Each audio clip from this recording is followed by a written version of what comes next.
4 septembre 2023, nous avons lancé une grande campagne d'éducation électorale sur toute l'étendue de la province de Nord Kivu, à partir de la ville de Butembo. Et à cette occasion, on a organisé la première activité. C'était un atelier, un colloque qui a consisté à réunir 300 jeunes leaders des 300 mutualités des jeunes de Butembo. Et l'objectif de ce colloque était de les informer sur le droit à la démocratie dans le contexte du droit au vote et aussi voir comment ils peuvent élire, voter utile pour les changements durables en RDC.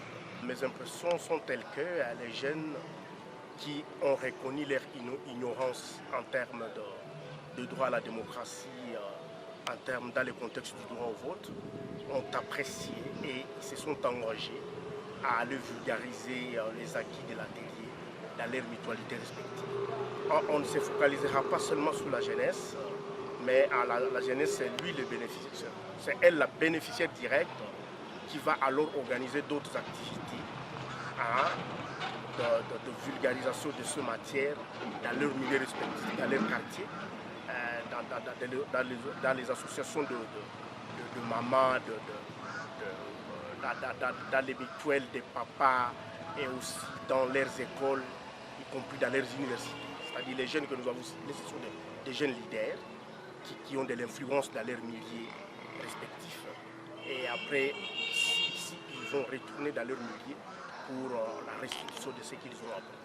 Le programme qui va suivre, c'est qu'on va organiser d'autres ateliers à Béniville, à Béni Territoire, c'est-à-dire à Kiondo, à Lubero.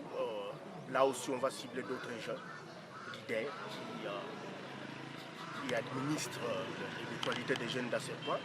Et à Goma, on va lancer la campagne à partir du 5 octobre à Butembo également. Mais au niveau de Butembo, c'est qu'à partir du 1er octobre, ces jeunes vont commencer à organiser les activités de restitution dans leurs mutualités respectives. Et ils seront accompagnés par les jeunes qui ont été transformés par nos enseignements en droits humains, en leadership personnel, en paix et en entrepreneuriat social. Ils vont descendre dans les mutualités, dans les associations des femmes. Et là, ils vont vulgariser l'article 21 de la Déclaration universelle des droits de l'homme et l'article 5 de la Constitution de notre pays. Et il faut plus insister sur les qualités et les valeurs que doivent porter les meilleurs députés et le meilleur candidat président de la République. Ceux qui sont en train de nous suivre à présent au travers de cette émission, nous les invitons à s'approprier ce que les jeunes vont leur apporter dans leur quartier. Et aussi, nous les invitons, nous les informons, nous profitons de cette occasion pour les dire que le droit à la démocratie, nous l'avons déjà.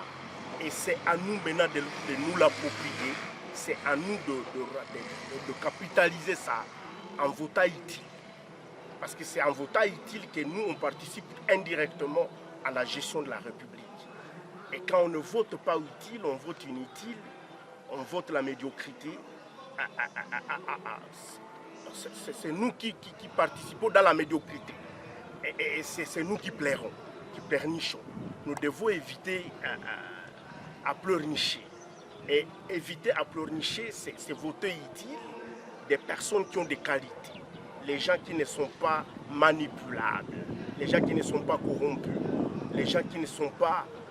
les gens qui n'achètent pas les consciences des électeurs, mais les personnes intègres qui ont des cahiers de charges qu'ils ont conçus avec les membres de la communauté. Et ce sont ces gens-là dont nous on a besoin. Et que ce sont ces gens-là qui vont travailler au service du peuple. Pas les manipuler, les corrompus, et les gens qui soutiennent les antivaleurs.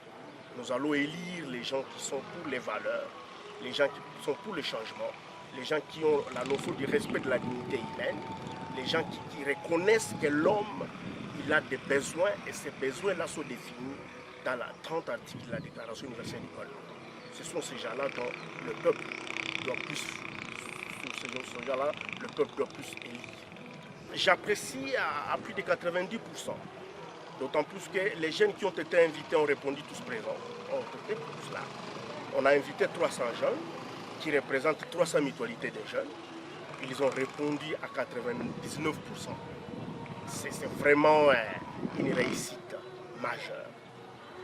Et aussi, la CENI a été présente, elle a brossé, elle a édifié la jeunesse sur le processus électoral, sur l'historique de la CENI, sur le rôle de l'État dans l'organisation d'un beau vote, sur la contribution de la population dans la promotion du droit à la démocratie. La CENI a donné toutes ces leçons-là et qui ont donné à la jeunesse l'occasion de poser des questions, qui constituent pour la jeunesse des blocages en termes de la compréhension sur l'organisation des élections à ce jour. Et j'ai apprécié ça, d'autant plus que la jeunesse, elle a compris qu'elle a le rôle à jouer, pas seulement en politique, mais aussi dans les activités de développement au niveau de la base, c'est-à-dire l'agriculture, l'entrepreneuriat et autres choses.